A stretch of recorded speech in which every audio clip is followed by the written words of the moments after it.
Ce programme est financé par les amis et partenaires du ministère de Joyce Meyer. À qui devez-vous pardonner et vous n'avez pas encore pardonné? Vous ne faites du mal qu'à vous-même si vous restez en colère. Vous ne leur faites pas de mal, ils peuvent passer du bon temps alors que vous êtes en colère. Mais vous vous faites du mal parce que ça entrave votre foi. Plus vous aimez les gens, plus Dieu vous sourira et vous verrez des choses se produire dans votre vie.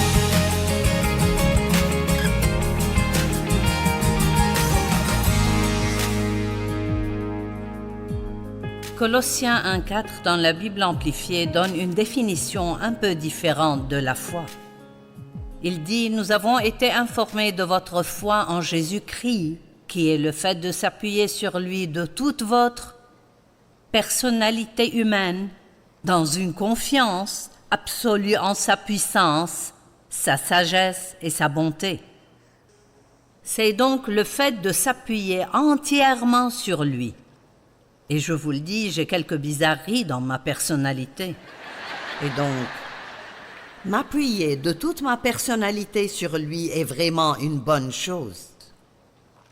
Nous devons nous appuyer entièrement sur lui, dans une confiance absolue en, premièrement, sa puissance parce qu'il peut le faire, sa sagesse parce qu'il sait comment faire et sa bonté parce qu'il veut le faire. Amen. Et il dit, nous avons été informés de l'amour que vous avez et que vous montrez pour tous les saints consacrés pour Dieu. Maintenant, vous verrez à de nombreux endroits dans la Bible que la foi et l'amour sont toujours liés. La foi agit à travers l'amour, dit Galates 5,6. Eh bien, cela signifie deux choses. Premièrement, je dois savoir que Dieu m'aime, sinon je ne lui ferai pas confiance. Mais j'ai aussi besoin d'aimer les autres parce que c'est le pouvoir qui fait marcher mes prières. Galates 5,6 dans la version amplifiée dit que l'amour dynamise nos prières. C'est l'énergie pour faire avancer les choses. Écoutez-moi, la plus grande chose que vous puissiez faire est d'aimer les gens et il faut toute une vie pour apprendre à le faire. Et aujourd'hui, nous avons tout un monde rempli de gens qui sont de plus en plus difficiles à aimer. Mais parfois, nous aussi sommes assez difficiles à aimer et Dieu nous aime. Je vous demande, contre qui êtes-vous en colère? À qui devez-vous pardonner et vous n'avez pas encore pardonné? Vous ne faites du mal qu'à vous-même si vous restez en colère. Vous ne leur faites pas de mal, ils peuvent passer du bon temps alors que vous êtes en colère. Mais vous vous faites du mal parce que ça entrave votre foi. Plus vous aimez les gens, plus Dieu vous sourira et vous verrez des choses se produire dans votre vie.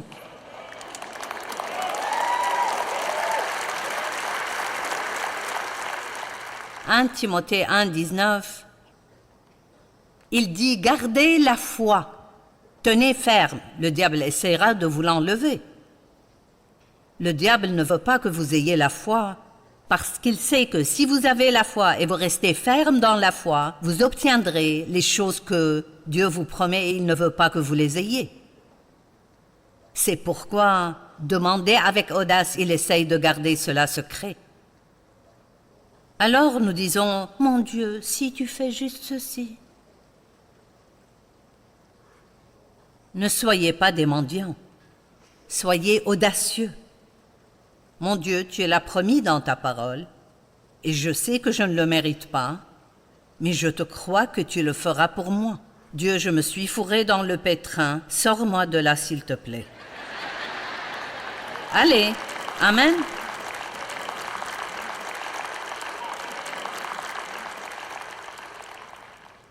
Garde la foi, que ta personnalité humaine tout entière s'appuie sur Dieu dans une confiance absolue, et une bonne conscience claire.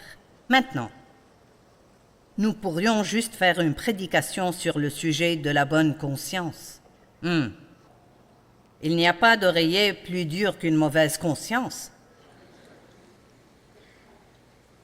On ne peut pas avoir la foi avec une conscience coupable. Donc, s'il y a quelque chose entre vous et Dieu, mettez-le à la lumière. Soyez honnête avec Dieu. Parlez-lui de ça. Si vous avez besoin de vous excuser auprès de quelqu'un, allez vous excuser. Humiliez-vous et corrigez les choses aussi vite que possible, parce que ça nuit à toute votre marche avec Dieu, ça nuit à votre foi et à votre vie de prière, si vous n'avez pas la conscience tranquille. Et s'il y a une chose dont vous êtes dépendant et que vous continuez à le faire encore et encore, priez et passez du temps avec Dieu à propos de cette chose jusqu'à ce que vous en soyez libérés. Dieu ne veut pas que nous soyons dans la servitude.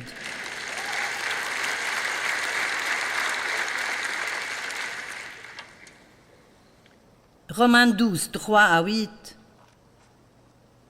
Par la grâce qui m'a été donnée, je dis à chacun de vous de ne pas avoir une trop haute opinion de lui-même, mais de garder des sentiments humbles et modestes, chacun selon la mesure de foi que Dieu lui a donnée. Maintenant, tout le monde a la foi. Tout dépend de ce que vous en faites, ça fait toute la différence. Certaines personnes placent leur foi dans la banque. Certains placent leur foi dans leurs investissements. Certains placent leur foi dans leur plan de retraite. Certains placent leur foi dans les gens. Et vous savez quoi? Il n'y a aucune personne qui, si vous vous rapprochez suffisamment d'elle, ne finira pas par vous blesser. Et ce n'est pas parce qu'ils sont mauvais et méchants, ils sont juste humains.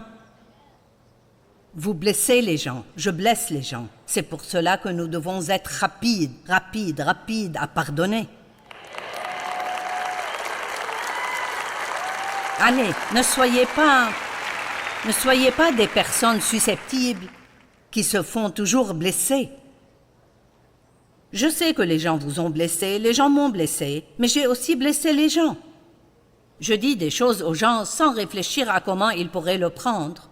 Et je les blesse et je suis tellement reconnaissante quand ils sont gracieux et me pardonnent.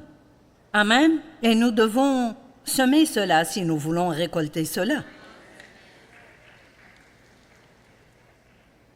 Dieu a donné à chacun de nous la foi. En effet, de même que nous avons plusieurs membres dans un seul corps. J'apprends beaucoup de Romains 12. Je suis un seul corps ici, mais j'ai beaucoup de parties différentes. J'ai des doigts, des orteils, des genoux, des coudes, un cou, des yeux et toutes sortes de choses. Et ce qui est intéressant, c'est qu'aucune des différentes parties de moi n'est jalouse des autres. Elles ne se battent pas.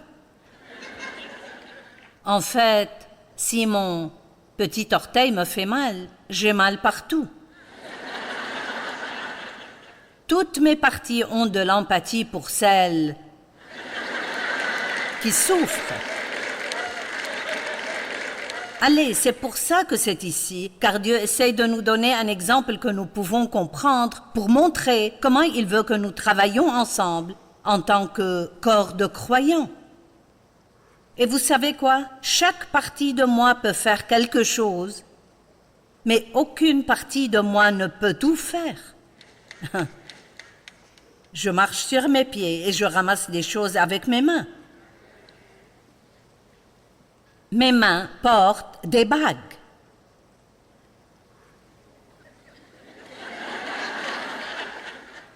Et mes yeux peuvent les regarder. Savez-vous que votre doigt n'a jamais vu votre bague?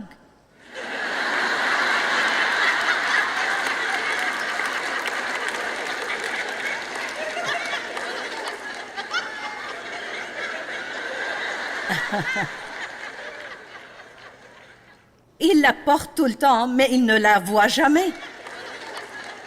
Et vos yeux peuvent voir la bague, mais ils n'en porteront jamais une. Mais, vous savez, parfois nous voulons ce que les autres ont. Et supposons que Dieu réponde à certaines de ces prières stupides que nous prions. Et si les yeux disaient « Mon Dieu, je veux ma propre bague.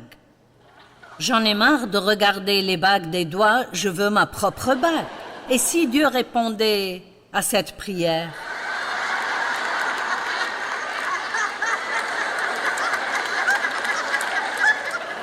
D'accord, voilà, mes chéris, votre prière a été exaucée. Maintenant, cela nous donne un problème. Parce que maintenant, à cause de la jalousie,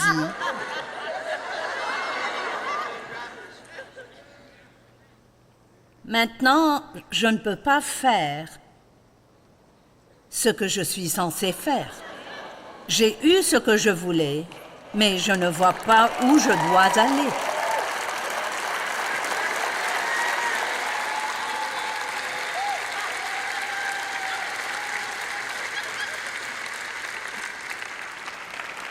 Et de la même manière que notre corps fonctionne, vous savez, mes mains n'ont pas de chaussures, mais mes mains sont si généreuses qu'elles aident mes pieds à enfiler leurs chaussures. Pensez à la façon dont votre corps fonctionne ensemble et s'entraide. Et c'est pourquoi Dieu parle tellement ici de comment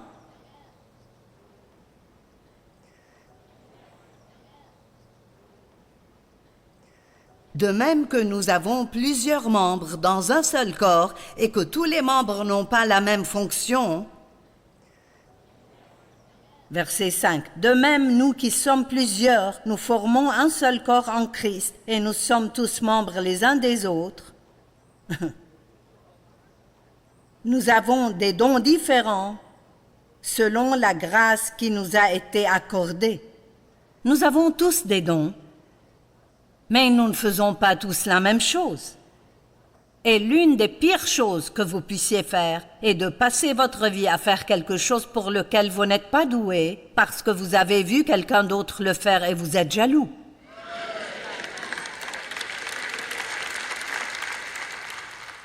Il y a quelque chose que Dieu vous a donné de faire.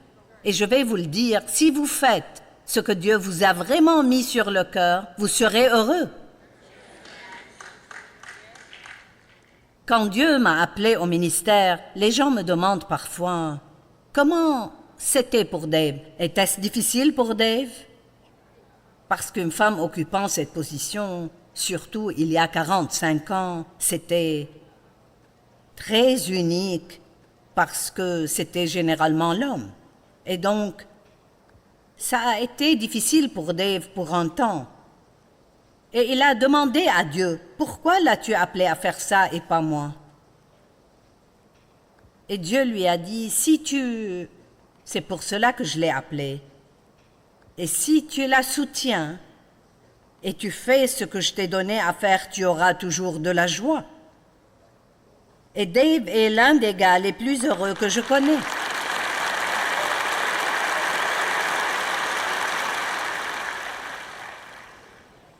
Il n'est pas jaloux de moi, il est fier de moi, il est heureux de ce que je fais. Et il fait des choses tout aussi importantes. C'est juste qu'il n'est pas le gars de la plateforme. Et c'est comme des parties de notre corps, certaines des parties les plus importantes sont cachées.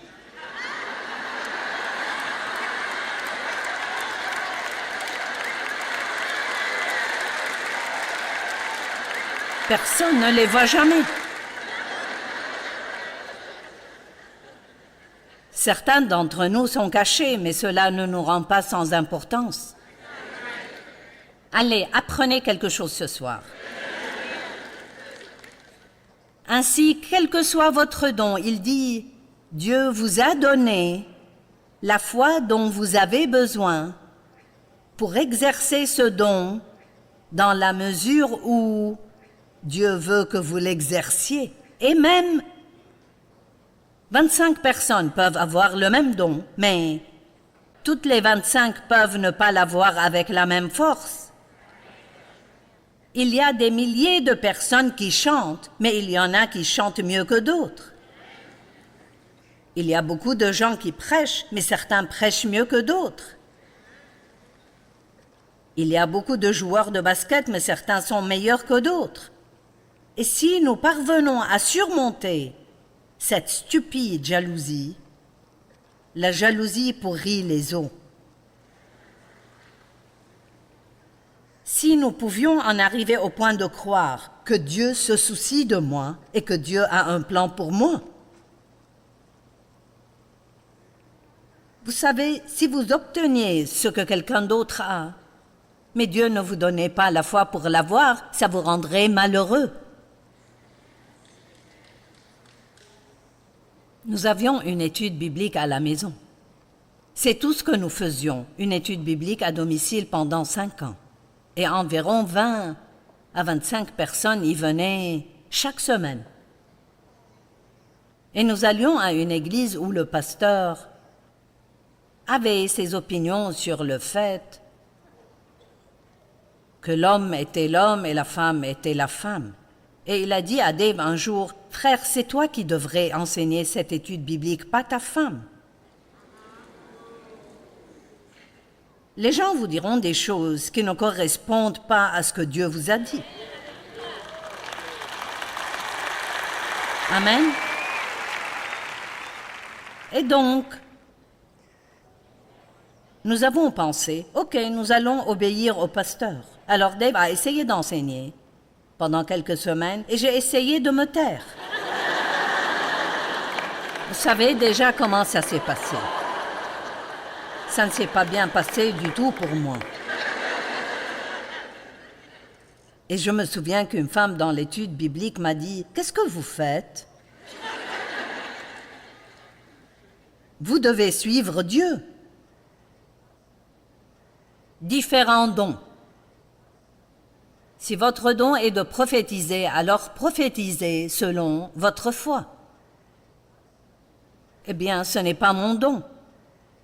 De temps en temps, Dieu me donne une parole pour quelqu'un, comme il l'a fait ce soir. Ce n'était pas arrivé depuis longtemps.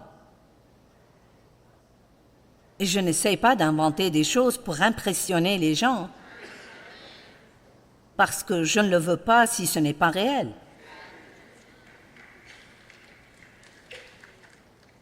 Si votre don est de servir, alors servez.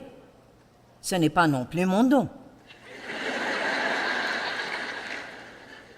Mon don serait de vous dire de servir.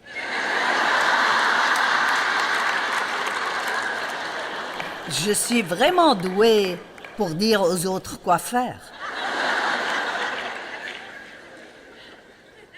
Si votre don est d'enseigner, alors enseignez. Bingo! Si c'est d'encourager, alors encouragez. C'est Mike Shepard.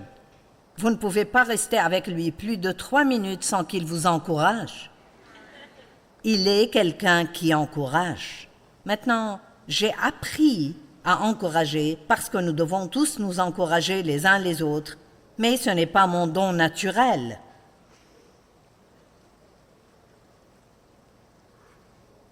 Que celui qui préside le fasse avec zèle, que celui qui donne le fasse avec générosité. C'est l'un de mes dons, la générosité, et je l'ai depuis ma petite enfance.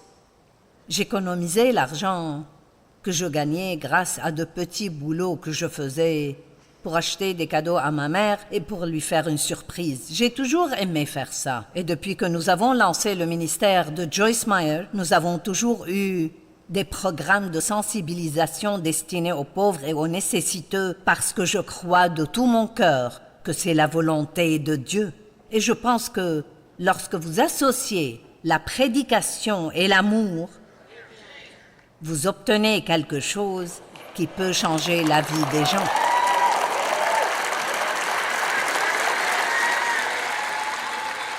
Parce que vous allez dans l'un de ces pays où les gens meurent de faim et boivent de l'eau sale, et vous leur dites que Dieu les aime, eh bien, ça a l'air bien. Mais ils sont beaucoup plus susceptibles de le croire si vous les nourrissez pendant un temps et vous leur construisez un endroit décent où vivre, si vous creusez un puits et si vous leur donnez de l'eau potable. Alors quand vous commencez à leur dire que Jésus les aime, ils le croient. Pour moi, c'est la façon de procéder pour les missions. Quand quelqu'un souffre et vous l'aidez, il commence à écouter ce que vous avez à dire. Que celui qui exerce la bienveillance le fasse avec joie. Il y a d'autres dons, comme les dons d'organisation. Chacun d'entre vous a un don. La cuisine n'est pas mon don. J'ai cuisiné 3 repas par jour pendant de nombreuses années, mais je ne sais pas où est passé ce don. La dernière fois que j'ai essayé de faire frire des œufs, l'œuf s'est retrouvé dans la cuisinière, pas dans la poêle. Dave a en fait pris une photo des œufs quand j'ai fini, mais ce serait embarrassant de la montrer.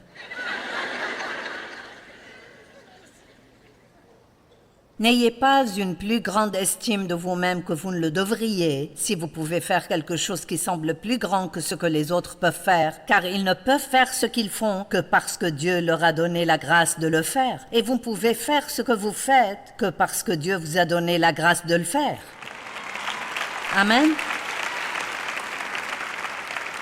Et vous savez, les dons que Dieu donne aux gens, il donne ces dons pour votre bénéfice, pas pour eux. Vous savez, mon don me fait travailler. Vous en profitez.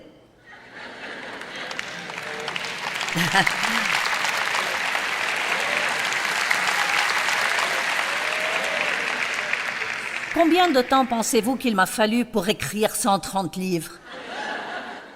C'est ce que j'ai fait au cours des 45 dernières années. C'est préparer des sermons, enseigner, prêcher, écrire des livres, prier pour les gens. J'ai eu le privilège de voyager.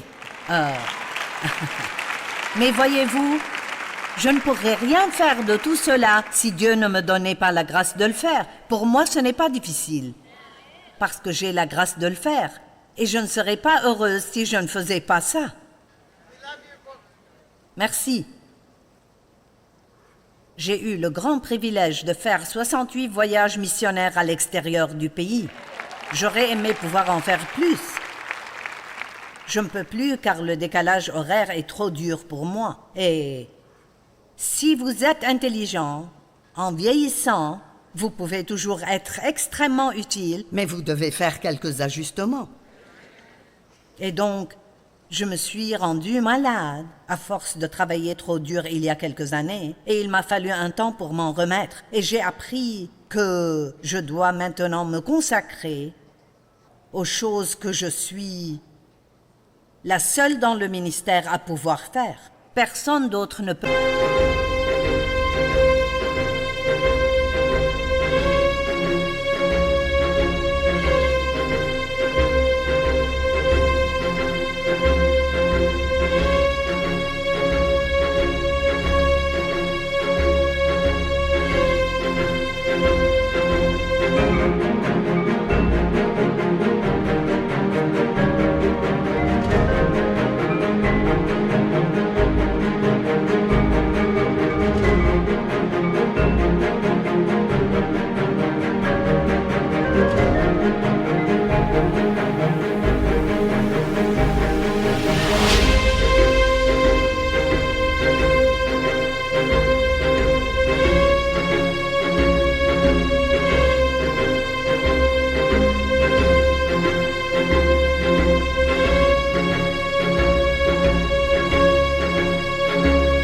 Prêcher mes sermons ni écrire mes livres. Alors je fais les choses que je suis censé faire. Et Dieu m'a donné des gens merveilleux tout autour de moi pour m'aider à faire toutes les autres choses.